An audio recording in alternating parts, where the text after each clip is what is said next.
Sur la place du Luxembourg, un vacarme immense. Des centaines de citoyens tapent dans leurs mains, de leurs pieds, tapent dans des casseroles.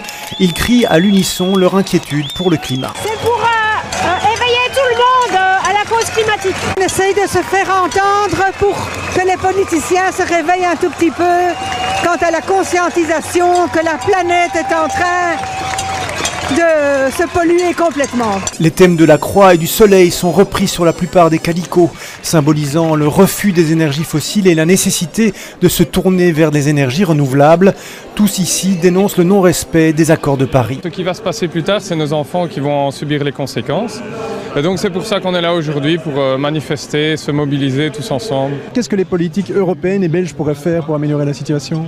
Déjà, je pense que respecter les accords sur le climat, c'est pas du tout ce qu'ils sont en train de faire. Il y a plein de mesures au niveau du financement public. Arrêter de financer ce qui ne contribue pas au mieux-être sur la planète. Cette manifestation, initiée par Rise for Climate Belgium, fait partie des 500 actions organisées ce samedi dans 71 pays. Cet événement planétaire, face à l'urgence du dérèglement climatique, sera suivi d'autres événements. Les citoyens dans le monde entier se bougent parce qu'ils voient au quotidien les conséquences du réchauffement climatique. Et ils changent déjà un tas de choses dans leur vie, la façon dont ils mangent, la façon dont ils se déplacent, etc.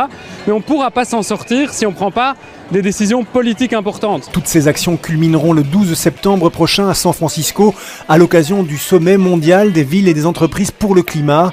Une réponse militante d'ampleur face à la politique anti-écologique de Donald Trump.